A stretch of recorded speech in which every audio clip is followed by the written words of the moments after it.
La historia de Samson nos ha mostrado que cualquiera de las prácticas de liderazgo puede terminar siendo destructiva.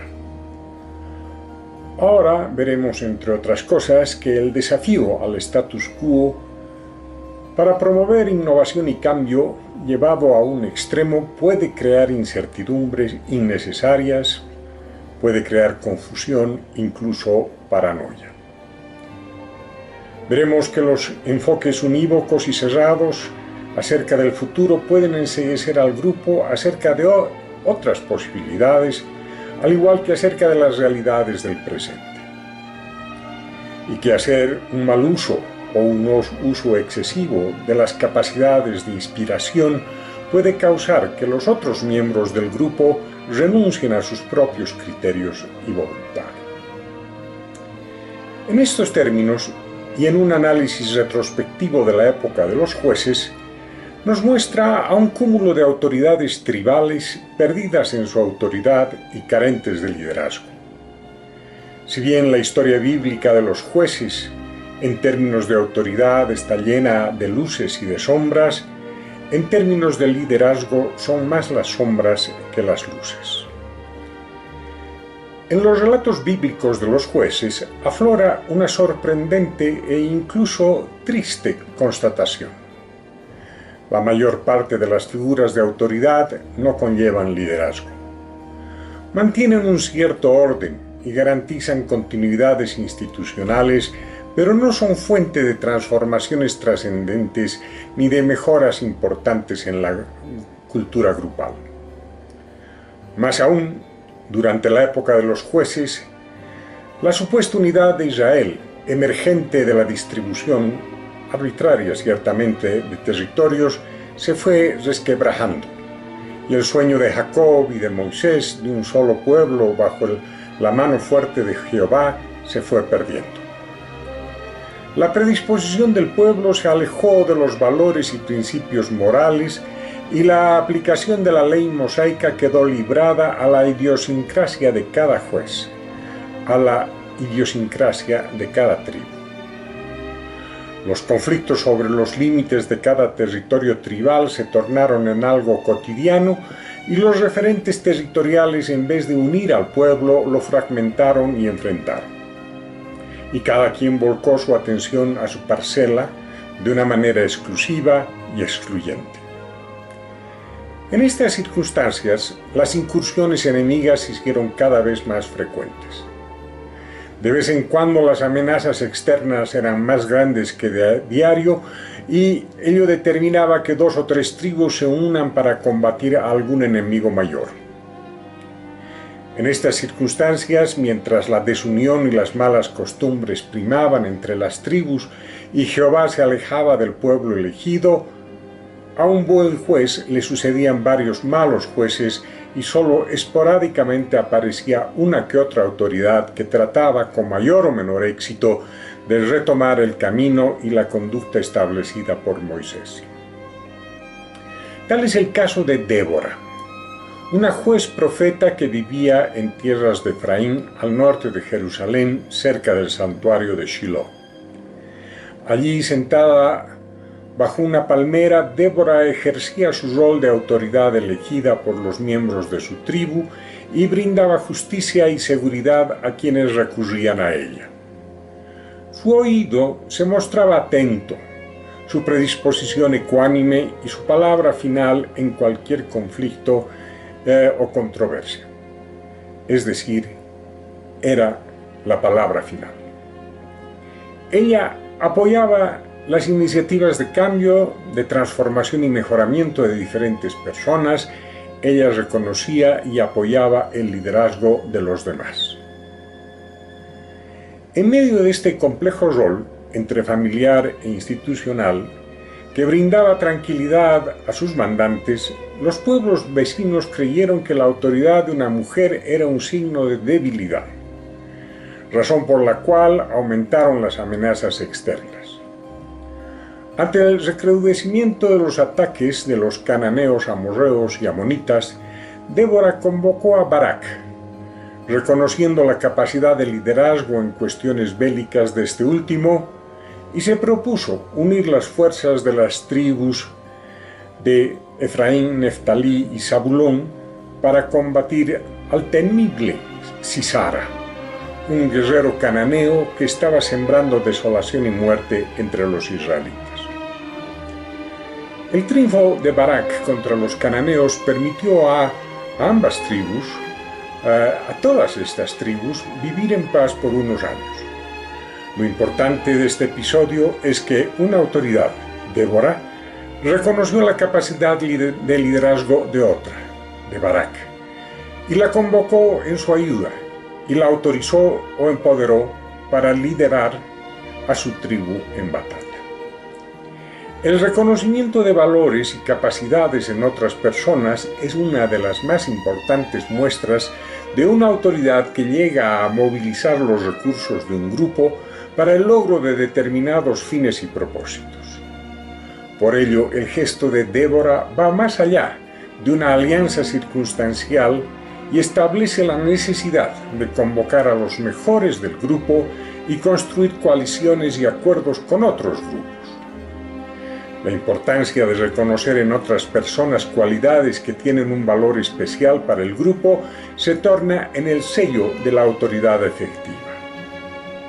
Pero cuidado, muchas veces los apoyos circunstanciales, una vez empoderados por la autoridad que los convoca, se convierten en fuentes de debilidad, fragmentación y deslealtad.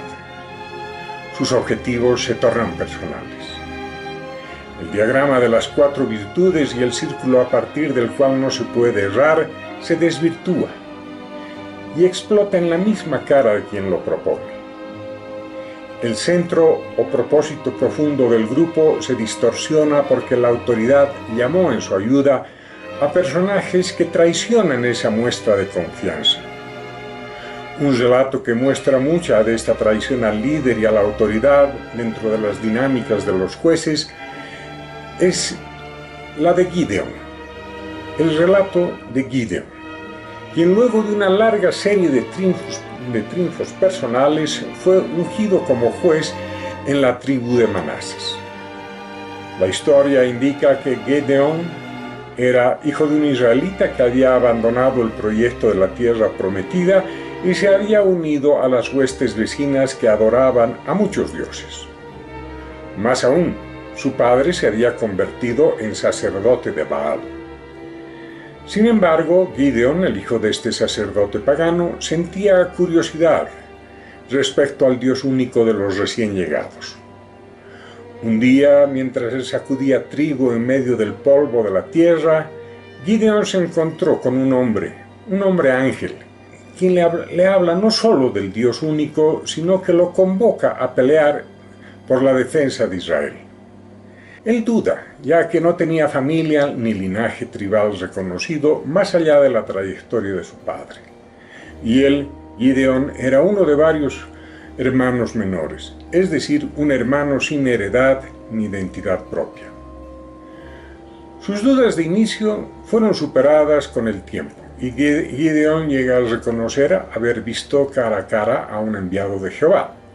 Es así que Gideón decide unirse a los israelitas y luchar por el pueblo de Israel. Tal convocatoria se la habían hecho a Gideón junto con otros 11 potenciales líderes que no pertenecían a la aristocracia ni a los linajes de las 12 tribus. Es decir, un enviado de Jehová había buscado a 11 potenciales líderes que no pertenecían a la aristocracia de las 12 tribus de Israel. Esto debido a que, según la Biblia, las distintas tribus de Israel, con sus conflictos internos y su conducta ligera, habían perdido la confianza del Señor. Gideón, por su parte, era un hombre humilde, pero decidido. El relato bíblico dice respecto a este caso, que él, Jehová, levanta del polvo al pobre, para hacerle sentarse con príncipes y heredar un sitio de honor. Y es evidente que liderazgo y autoridad no son atributos exclusivos de aristócratas y reyes, y que muchas veces el liderazgo emerge del propio pueblo, de personas que son desconocidas pero que en circunstancias especiales responden al llamado de la responsabilidad social y se muestran como verdaderos gigantes que salieron del polvo de la tierra, que emergen de las esferas más humildes del grupo. El problema está en escuchar su voz, que puede sonar humilde y apocada. El problema está en cómo apoyar sus destrezas y contribuciones que trascienden con fuerza y vigor las limitaciones aristocráticas de un grupo cuyas autoridades tradicionales han entrado en un proceso de innegable inorganicidad, de innegable decadencia. El liderazgo que ejercen estas personas que, como dice la Biblia, salen del polvo, no está exento de penalidades, pruebas y tribulaciones, principalmente generadas por el rechazo de los grupos que anteriormente detentaban el poder, quienes los humillan y les hacen sentir como intrusos en las esferas del poder.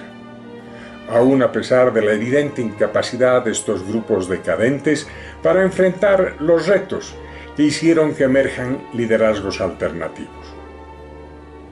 Para Gideón, tales desdenes no significaban nada. Él se había preparado para defender sus propias tierras de las incursiones madianitas, había leído con claridad la amenaza externa que se perfilaba sobre las tierras donde él vivía. Ahora, con el llamado de Dios, sabía lo que se tenía que hacer y cómo se debían preparar las defensas para mantener la seguridad de todo el grupo. Pero el grupo no se dejó guiar fácilmente por un desconocido, y más aún por un desconocido y sin linaje, lo cual lo condujo a trabajar por su cuenta. Expresado en otras palabras, a partir del momento en que acepta el reto del enviado de Jehová, incluso sin la aceptación de las autoridades establecidas, Gideón empieza a trabajar por su cuenta. Empieza a ejercer un liderazgo operativo para la defensa de Israel. Hace todo ello desde una posición sin autoridad alguna, únicamente motivado por su lectura de la realidad de texto y contexto y en respuesta al llamado del Señor.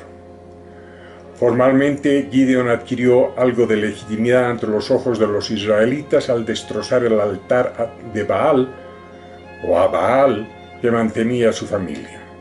Pero ello no fue suficiente para que sea aceptado como uno más entre los hebreos. Gideón, en tales circunstancias, se dispuso a conformar su propia fuerza de combate, anticipando invasiones de madianitas, amonitas, filisteos y cananeos. Juntó a 300 hombres y los organizó en 3 grupos. Los armó, al igual que Josué, de trompetas, cántaros y antorchas. En las noches hizo que pongan las antorchas en las bocas de los cántaros y así hizo creer que su fuerza era mucho mayor. Su táctica era la simulación y el despliegue de recursos.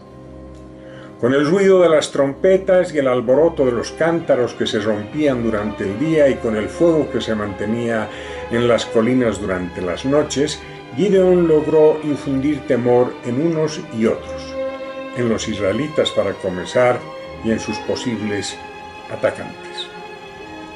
Tal bullicio servía como demostración de fuerza, de una fuerza inexistente en la realidad, pero inminentemente amenazadora en los corazones atemorizados de quienes podían verla de noche y escucharla de día.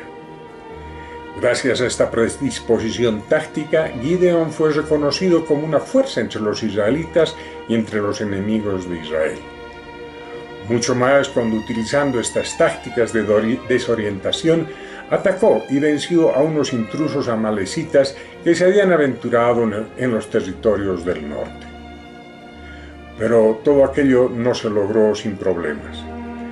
Ante la inminencia de un ataque de los madianitas, las tribus de Israel, a solicitud de Gideón, reunieron un ejército de 30.000 hombres. Antes de la batalla, Gideón les arengó valor y les pidió confiar en la mano fuerte del Dios único o abandonar la lucha. Ante tal pedido, 20.000 israelitas le volvieron las espaldas y se fueron a sus casas sin pelear. Las autoridades tribales contemplaron pasivamente tal desbande y no hicieron esfuerzo alguno para revertirlo. Gideón tuvo que contrarrestar el ataque de los madianitas solo con un tercio de la fuerza reunida inicialmente. Este no es un hecho simplemente anecdótico, demuestra que cuando los procesos de cambio demandan trabajo efectivo por parte de dirigentes y dirigidos, tanto unos como otros fácilmente abandonan la empresa. Y sin ningún reparo ni escrúpulo, abandonan al líder y se olvidan del propósito que puede incluso significar la sobrevivencia personal y las de sus familias. De los 10.000 hombres que quedaron e iniciaron la pelea, solo 300, los que había armado y preparado Gideón, se dieron a fondo a la lucha. 9.700 doblaron las rodillas y se mostraron cansados y abatidos sin ganas de pelear. Reducido su ejército en brazos y espadas, Gideón recurrió a otras tácticas de lucha. Invadió el campo enemigo y en medio del sueño de sus atacantes hizo uso de las trompetas, los cántaros y el fuego, lo que causó gran confusión entre los madianitas que no sabían cómo responder a semejante pandemonio. Y presas del pánico y la desesperación, los invasores se herían y mataban unos a otros. El coraje de los 300 de Gideón de incursionar al interior del campamento enemigo, a pesar de su evidente inferioridad numérica y la predisposición para utilizar recursos poco convencionales, habla de la poca confiabilidad de los aliados que carecen de la adecuada actitud y del compromiso necesario para exponerse por el logro de determinados objetivos. Habla de lo vulnerable que se hace uno cuando depende de recursos ajenos y de la tremenda importancia de la selección, preparación y el equipamiento apropiado del grupo con el cual verdaderamente cuenta un líder o una autoridad en los arduos procesos de lucha y de transformación. Nada sustituye a la actitud y al compromiso de un grupo íntimo, preparado anímica y espiritualmente y encuadrado bajo los lineamientos de aquel círculo a partir del cual un líder o una autoridad no pueden errar en la realización de sus tareas de cambio y transformación trascendente. Nada sustituye a la experiencia, a la confianza en el líder, a la disposición hábil de recursos y el sentido profundo de propósito para el éxito del grupo. Después del triunfo se reunieron los jueces y dirigentes de las tribus que lo habían dejado solo a Gideón y no participaron en la batalla. Alabaron el coraje de Gideón y sus hombres y se mostraron como partícipes de la victoria, aunque no habían levantado un dedo más allá de la convocatoria a 30.000 personas que retornaron a sus casas sin haber contribuido a la defensa de Israel. En tal reunión, jueces y dirigentes tribales también mostraron su gran temor por las simples intenciones de quien acababa de salvarlos del enemigo. Aparentemente afligidos por su conducta cobarde y negligente, parecían temer más a Gideón que a los invasores madianitas o a los propios filisteos. Los israelitas vivían temerosos de quien los había salvado y cualquier excusa era buena para desacreditar a la única persona que brindaba seguridad al pueblo. Las hazañas de Gideón continuaron y se multiplicaron, siempre con el uso de la astucia y la susceptibilidad de la dirigencia tribal y el apoyo de su grupo íntimo, el apoyo de los 300. Con este apoyo, Gideón logró establecer un sistema de seguridad y defensa contra los ataques de los vecinos. Su nombre era tan temido que los israelitas le ofrecieron convertirse en el rey de Israel, en el unificador de todas las tribus. Le ofrecieron autoridad eterna, es decir, que reinaría directamente a través de sus hijos y de los hijos de sus hijos.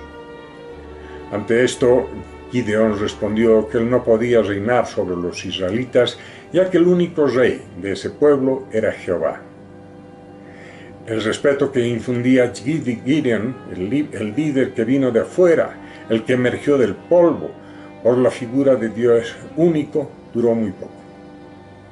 Ya antes de la muerte de Gideón, los israelitas siguieron incumpliendo la ley, siguieron peleando entre hermanos y los vecinos seguían luchando, diezmando y empujando a los israelitas fuera de la tierra prometida, acabando literalmente con las tribus que habían llegado de Egipto. En estas circunstancias, y haciendo saltos muy grandes en el tiempo y en los hechos, aparece la figura de un juez muy complicado en la forma de ejercer autoridad y liderazgo. Nos referimos a Samuel. Samuel constituye un punto de inflexión entre el fracaso de los jueces y de las 12 tribus de Israel y la configuración de un periodo monárquico con 3 reyes, Saúl, David y Salomón. Un periodo dorado, no para las tribus, sino para el Reino Unido, el Reino Unido de todas las tribus de Israel. Esto duró cerca de 100 años, para que a la muerte de Salomón su descendencia vuelva a entrar en conflictos en una guerra civil que terminaría con el aniquilamiento de las tribus y en la diáspora del pueblo judío.